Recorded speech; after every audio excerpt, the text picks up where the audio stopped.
Hello friend, मैं हूं अभिषेक मौर्य और आप देख रहे हैं कॉग्निटिव लर्निंग क्लासेज। इस कॉग्निटिव लर्निंग क्लास में हमने एक बायोलॉजी लेक्चर सीरीज को स्टार्ट किया है और इस बायोलॉजी लेक्चर सीरीज का जो बेसिस होता है वो नीट और एम्स एग्ज़ाम का सिलेबस होता है। तो मैं आपको नीट और एम्स एग्ज़ाम के सिलेबस के अकॉर्डिंग टॉपिक को सेलेक्ट कर रहा हूं और उसका स्टैंडर्ड जो कंटेंट प्रोवाइड कर रहा हूं उसका स्टैंडर्ड मैं जो है नीट और एम्स एग्ज़ाम के रिलेवेंट रख रहा हूं। बिल्कुल उसकी रिक्वायरमेंट के अकॉर्डिंग आपको टॉपिक का कंटेंट मैं प्रोवाइड कर रहा हूं। तो आज जो हम टॉपिक डिस्कस कर रहे हैं उसमें मैंने आपको एक इंट्रोडक्शन टॉपिक दे चुका हूं, जिसमें मैंने आपको समझाने की कोशिश की कि molecular basis of inheritance topic का नाम ऐसा क्यों रखा गया, इसमें मॉलिक्यूलर क्या है और इनहेरिटेंस क्या है, मॉलिक्यूलर बेसिस होने का मतलब क्या है, क्यों हम चैप्टर को बोल रहे हैं मॉलिक्यूलर बेसिस ऑफ इनहेरिटेंस। तो ये बात समझाने के लिए देखो, ये जो टॉपिक है जेनेटिक्स का, जो टॉपिक है बायोलॉजी में जेनेटिक्स एवोल्यूशन, ये बहुत ही बायोलॉजी का फाउंडेशन है।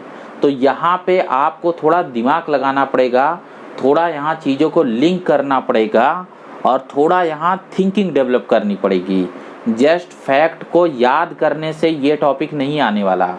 वैसे याद करने से हर टॉपिक आपको उतना नहीं आता है जितना उसे समझने से आता है, और मेरी कोशिश होती है कि आप समझ के याद करिए, न कि जस्ट उसे रट्टा लगा लीजिए।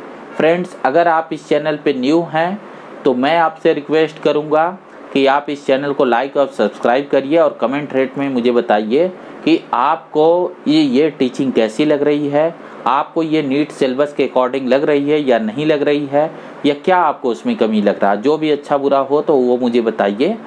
और जब आपको ये पसंद आता है, आपने इसे सब्सक्राइब कर लिया है, तो फिर आपसे रिक्वेस्ट है कि आप डिफरेंट सोशल मीडिया प्लेटफॉर्म पे इस चैनल के लिंक को अपने फ्रेंड सर्किल स्टडी ग्रुप के बीच शेयर करिए, ताकि और बाकी लोग इसका बेनिफिट उठा सकें। ठीक है, खुद का भी फ़ायदा करो और दूसरों का भी फ़ायदा कराओ। अभी हम आते हैं जो अब आपका टॉपिक है उस पर। तो हमारा टॉपिक है मॉलिक्यूलर बेसिस ऑफ इनहेरिटेंस। सबसे पहले मैं इसके सिलेबस को थोड़ा सा आपको बताना चाहूँगा, सिलेबस क्या है, ठीक है। फिर इसके बाद टॉपिक के इन डेप्थ जाएंगे। तो देखिए, जो सिलेबस है इसमें, ये आपकी टेक्स्ट बुक है जिसको ये फॉलो करता है। तो ये एनसीईआरटी की टेक्स्ट बुक है। देखिए इसमें क्या क्या है। मैं इतनी देर से आपको एक लेक्चर में डीएनए के बारे में क्यों बताया, क्योंकि पहला टॉपिक ही है डीएनए।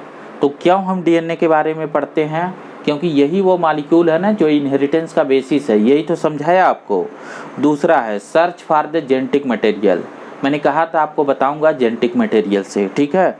फिर थर्ड वन है RNA word, replication, transcription, genetic code, translation, regulation of gene expression, human genome project, DNA fingerprinting. बहुत मज़ा आएगा, बहुत बेहतरीन टॉपिक हैं। इनको पढ़ने के बाद आपके मन में ना जो डाउट हैं, आपको जो चीज़ों को रटते हैं, आपको उसका बेसिस मिल जाएगा कि इन्हें समझा कैसे जाए। रटने की कोई ज़रूरत नहीं है, ठीक है। आपको बायोलॉजी में बहुत सारी चीज़ों को सेंस समझ में आने लगेगा कि वो ऐसी क्यों हैं। तो चलिए देर न करते हुए इसे स्टार्ट करते हैं। तो सबसे पहला जो क्वेश्चन था ना, कि मैंने आपको बताया था कि मॉलिक्यूलर में हमें पता लगा कि वो मॉलिक्यूल क्या हैं। तो हमने जाना कि वो मॉलिक्यूल को हम बोलते हैं न्यूक्लिक एसिड्स, ठीक है। न्यूक्लिक एसिड दो तरीके के होते हैं, डीएनए का टाइप होता है एक आरएनए का टाइप होता है। बायोमॉलिक्यूल में आप इसके बेसिक कर चुके हैं, तो आप समझते हैं डीएनए और आरएनए क्या होता है, मैं ये मान के चल रहा हूँ, ठीक है। तो ये जो न्यूक्लिक एसिड है दो टाइप का है। इसमें से मेजर टाइप में डीएनए जेनेटिक मटेरियल होता है। तो ये दोनों ही जेनेटिक मटेरियल की तरह वर्क करती हैं, ये दोनों ही जेनेटिक मटेरियल हो सकती हैं। ये बात आपको कहाँ बताई गई थी, कि ये बात आपको बताई गई थी वायरस में। आपको अभी मैंने बताया था थोड़े दिन पहले कि वायरस दो टाइप के हो सकते हैं, RNA virus, DNA virus, based on their genetic material. तो वहाँ भी एक बात आती है जेनेटिक मटेरियल। जेनेटिक मटेरियल क्या होता है? जेनेटिक मटेरियल वो होता है जो जीन को कैरी करता है। और जीन क्या है? जीन है unit of inheritance, unit of inheritance. ठीक है, जीन क्या होती है? यूनिट होती है इनहेरिटेंस की। इस बात को भी मैं आपको समझाऊंगा क्या मतलब होता है जब हम बोलते हैं ये यूनिट ऑफ इनहेरिटेंस है, तो इसका मतलब क्या है। तो जीन को हम बोलते हैं बेसिक यूनिट ऑफ इनहेरिटेंस, और ये जीन जो है जेनेटिक मटेरियल में होती है, या तो डीएनए के फॉर्म में या तो आरएनए के फॉर्म में। ज़्यादातर जो यूकैरियोट्स हैं, ज़्यादातर यूकैरियोट्स नहीं, ज़्यादातर जो सेलुलर ऑर्गेनिज्म हैं, वायरस को छोड़ दिया जाए, वायरस तो एक ऑर्गेनिज्म नहीं है और नॉन सेलुलर एंटाइटीज है, तो जो सेलुलर ऑर्गेनिज्म है, जो सेलुलर कंपोजिशन है, उन सब में जेनेटिक मटेरियल डीएनए होता है और वही जीन को कैरी करता है। सारी जो जीन कॉम्प्लीमेंट होते हैं उसको हम बोलते हैं जीनोम। एक ऑर्गेनिज्म की इंडिविजुअल लेवल पे जो एक ऑर्गेनिज्म है, इसके सारे जेनेटिक मटेरियल को एक साथ हम बोलते हैं जीनोम। जैसे फॉर एग्जांपल अगर आप ह्यूमन को ले लें तो ह्यूमन में जो जीनोम है ये 23 डीएनए का बना है। ठीक है, जो कि पेयर में होता है। ठीक है, 23 डीएनए के पेयर होते हैं, या इसे आप 46 डीएनए बोलते हैं, या इसको आप बोलते हैं diploid phase of human genome. ठीक है, या इसी को आप 2n ऐसे लिखते हो। समझे मेरी बात को? अब ऑर्गेनिज्म एक पॉपुलेशन के फॉर्म में होता है, क्योंकि ऑर्गेनिज्म बहुत सारा है। जैसे ह्यूमन की ही एक ह्यूमन पॉपुलेशन होती है, समझे इस बात को? और ये जो पॉपुलेशन होती है इसको ही आपने पढ़ा था क्लासिफिकेशन में, स्पीसीज। जो इंटरब्रीडिंग पॉपुलेशन है उसी को आप स्पीसीज कहते हैं। और इनके टोटल जेनेटिक मटेरियल को, इनका जो टोटल जेनेटिक मटेरियल है उसके कॉम्प्लीमेंट को हम बोलते हैं जीन पूल। तो आपको मेंडेलियन जेनेटिक्स में मैंने आपको पोस्ट मेंडेलियन जेनेटिक्स में समझाया था जीन पूल। यहीं पे आप मल्टीपल एलीलिज्म की बात करते हैं। तो आपको बात समझ में आ गई, जीन पूल क्या है, जीनोम क्या है, जेनेटिक मटेरियल किसको बोलते हैं। लेकिन जेनेटिक मटेरियल पूरी तरीके से डिफाइन नहीं हुआ। जेनेटिक मटेरियल एक बड़ा टॉपिक है और आज मैं इसी को थोड़ा डिस्कस करूंगा जेनेटिक मटेरियल के बारे में। तो देर न करते हुए चलिए इसको स्टार्ट करते हैं। आपको जेनेटिक मटेरियल की कुछ और इन्फॉर्मेशन मैं देता। बेसिकली हम टेक्स्ट बुक से चलेंगे, जो आपका टेक्स्ट बुक में मेंशन है उस चीज़ को देखेंगे। एक्चुअल में यहाँ एक क्लियर कट डेफिनेशन है। कोई भी चीज़ को रैंडमली आप जेनेटिक मटेरियल नहीं करते हैं। जैसे किसी चीज़ को जब हम कोई नेम देते हैं ना, तो कुछ क्राइटेरिया है जिसकी वजह से उसे नेम देते हैं। जैसे मान लीजिए, जैसे ये मेरे पास मार्कर है, तो मार्कर को आप मार्कर क्यों बोलते हैं? इसको पेंसिल, पेन या हाइलाइटर या स्केच पेन, पायलट पेन, कोई भी दूसरी फाउंटेन पेन क्यों नहीं बोलते हैं? ये स्पेशली वाइट बोर्ड मार्कर क्यों है? क्योंकि इसके अंदर प्रॉपर्टी है जो वाइट बोर्ड मार्कर के होने के लिए ये क्वालिफाई करता है।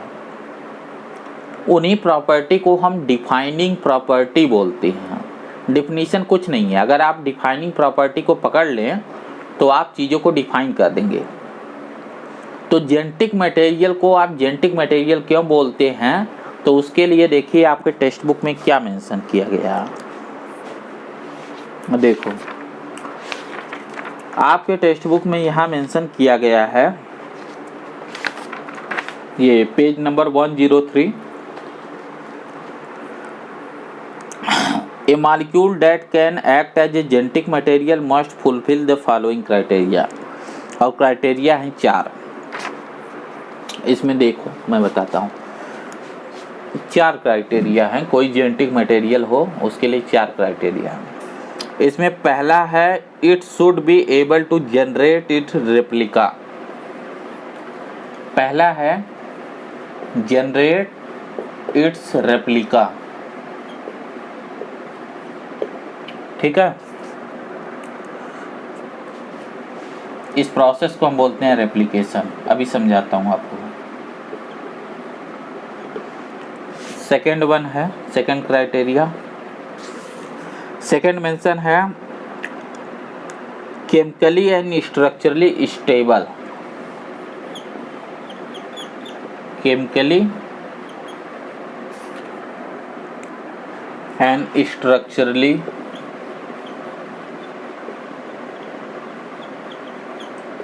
स्टेबल, ये जो वर्ड है, ये हाईलाइट कर रहा हूँ कीवर्ड को। थर्ड वन, थर्ड क्राइटेरिया है it should provide scope for slow change. Scope for slow change, और इसको हम बोलते हैं म्यूटेशन। पढ़ चुके हो आप एवोल्यूशन में, ठीक है। और लास्ट वन है fourth one, it should be able to express itself in the form of Mendelian character. Able to express itself in the form of Mendelian character. Mendelian character का मतलब क्या है? फिनोटाइप।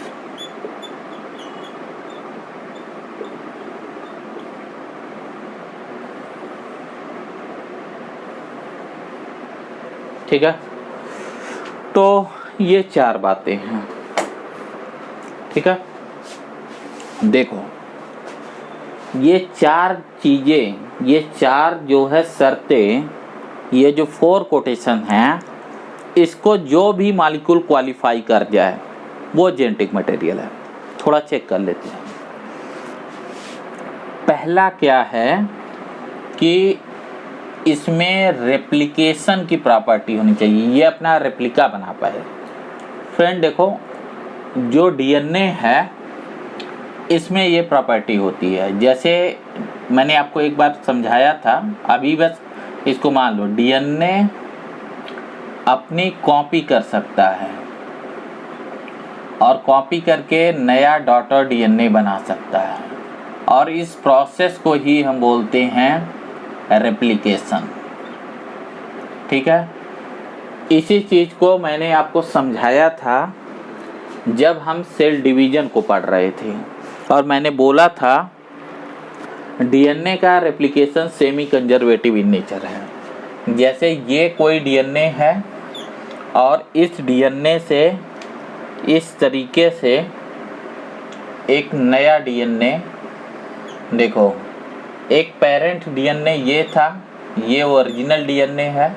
डीएनए में 2 strand होते हैं और ये कॉपी करके इससे नए 2 डीएनए बनाया।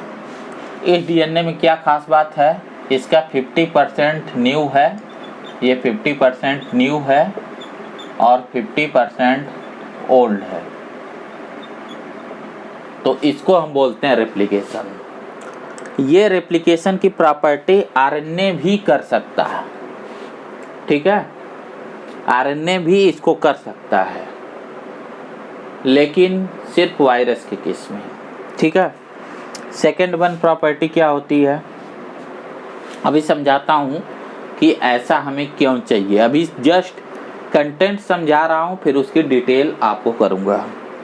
सेकेंड वन क्या होना चाहिए कि वो केमिकली और स्ट्रक्चरली स्टेबल होना चाहिए। ठीक है, तो उसमें स्टेबिलिटी होनी चाहिए, और ऐसा डीएनए में होता है। अभी जस्ट आप जान लो, अभी मैं बताता हूँ उसका मतलब क्या है। लेकिन स्टेबिलिटी के साथ साथ उसमें स्लो चेंज हो, उसमें स्लो चेंज हो सकता हो, ऐसा फीचर हो, और ये चेंज म्यूटेशन कहलाएगा। और यही म्यूटेशन का नेचुरल सिलेक्शन से नई नई स्पीसीज का एवोल्यूशन होगा, जैसा आपको बताया गया। थर्ड वन, फोर्थ वन, और लास्ट में क्या है कि डीएनए से जो डीएनए है इसका एक्सप्रेशन हो सके मेंडेलियन कैरेक्टर या फिनोटाइप के फॉर्म में। ठीक है, ये 4 बातें हैं। इसको एक एग्जाम्पल समझाता हूँ। देखो, जैसे मान लो ये एक अमीबा है, ठीक है।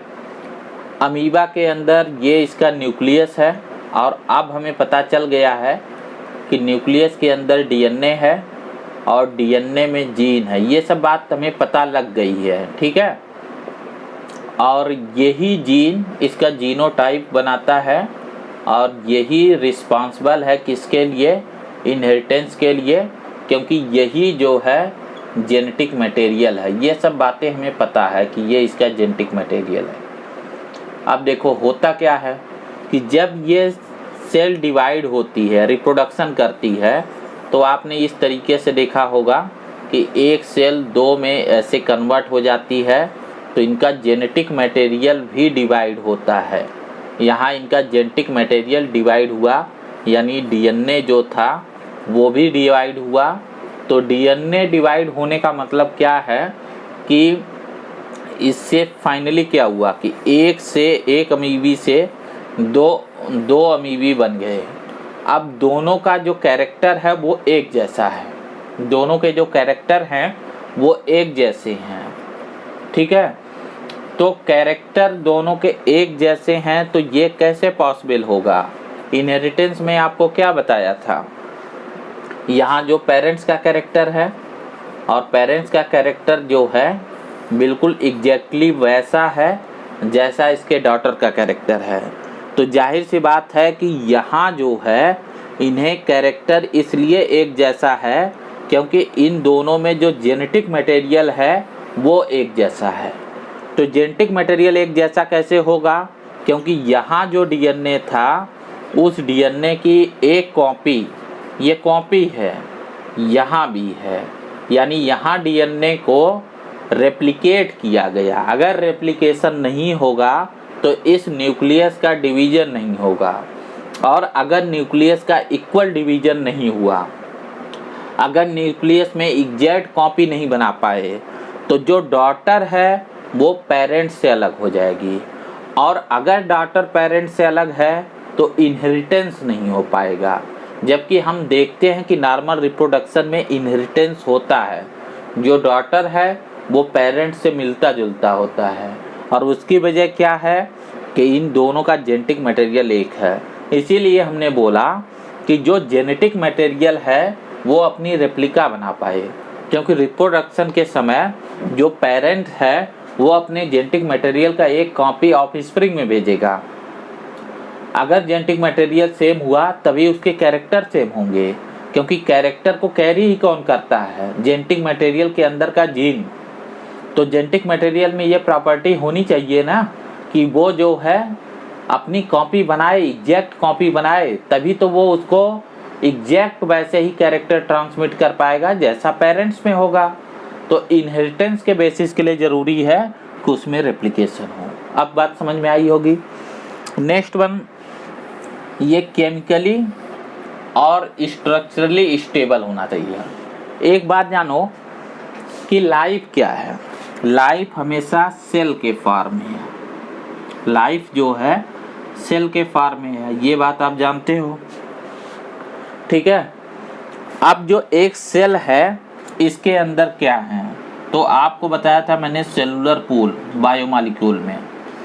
और सेलुलर पूल का मतलब क्या है कि बहुत सारे इसमें केमिकल हैं, और इन केमिकल को हम क्या बोलते हैं? बायोमॉलिक्यूल। और इन बायोमॉलिक्यूल के बीच क्या होते रहते हैं? बहुत सारे केमिकल रिएक्शंस, और उन केमिकल रिएक्शंस को ही हम क्या बोलते हैं? मेटाबॉलिज्म। तो एक्चुअल में सेल के अंदर बहुत सारा मेटाबॉलिज्म हो रहा है। तो यहाँ जो माहौल है इसमें जो जेनेटिक मटेरियल है, अगर ये केमिकली और स्ट्रक्चरली स्टेबल नहीं हुआ तो मेटाबॉलिज्म के इन्फ्लुएंस से अगर ये चेंज हो गया, तो अगर डीएनए चेंज हो जाएगा तो डीएनए में चेंज क्या होगा, डीएनए के अंदर एक्चुअल में क्या है, जीन है, जीन बदल जाएगी। और अगर जीन बदल गई तो जो कैरेक्टर हैं वो क्या होंगे, बदल जाएंगे। जबकि कैरेक्टर नहीं बदलने चाहिए, कैरेक्टर कभी नहीं चेंज होने चाहिए, क्योंकि हर एक ऑर्गेनिज्म का, हर एक डीएनए का, जैसे ह्यूमन के डीएनए अगर स्टेबल नहीं होता तो ह्यूमन स्पीसीज स्टेबल नहीं होती। लेकिन हमें पता है कि हजारों सालों से होमो सेपियंस अर्थ पे है, तो इसके कैरेक्टर स्टेबल हैं। ये तभी पॉसिबल होगा कि जिस जेनेटिक मटेरियल के अंदर इसके जीन को रखा गया है उसका नेचर खुद स्टेबल हो, और वो एक केमिकल माहौल में रहता है तो वो केमिकली स्टेबल हो और उसकी स्ट्रक्चर स्टेबल हो, तभी वो स्टेबल रह पाएगा।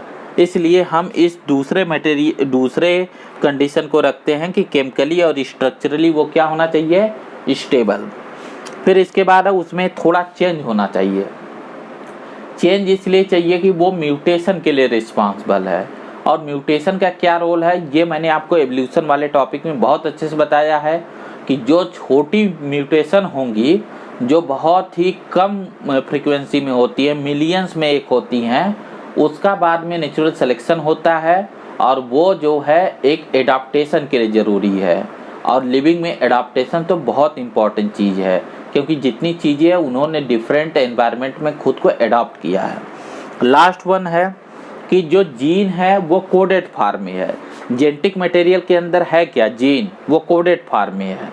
अगर वो अगली जनरेशन में चला भी गया, जैसे गेमिट जाइगोट में चला गया, तो अगर वो अपने को एक्सप्रेस न कर पाए तब तो वो बेकार है ना। तो ज़रूरी है कि वो खुद को एक्सप्रेस करे। तो एक्सप्रेस करने की मैकेनिज्म है, जैसे किसी कैसेट में गाने पड़े हों, लेकिन अगर वो गाने डिकोड ना हों तो फिर आप गानों को सुन नहीं सकते। बिल्कुल उसी तरीके से जेनेटिक मटेरियल के अंदर जो जीन है उसमें कोडेड फॉर्म में कोई इन्फॉर्मेशन लिखी गई है, जब तक वो डिकोड नहीं होगी आप उसे सुन नहीं सकेंगे। तो फ्रेंड, इसे हम बोलते हैं जेनेटिक मटेरियल। तो ये टॉपिक बेसिकली मैंने चूज किया था आपको ये समझाने के लिए कि जब हम जेनेटिक मटेरियल की बात करेंगे तो क्या मतलब होता है जेनेटिक मटेरियल का। पहला टॉपिक है डीएनए, दूसरा है सर्च फॉर जेनेटिक मटेरियल। तो जब तक आपके दिमाग में ये नहीं कंफर्म होगा what is the meaning of the genetic material, what is the meaning of being a genetic material, तब तक आप कंफर्म नहीं हो पाएंगे कि आप क्या सीख रहे हैं। तो इसीलिए मैंने इस टॉपिक को रखा। नेक्स्ट वन इसके कंटिन्यूएशन में रहेगा। Thank you for watching.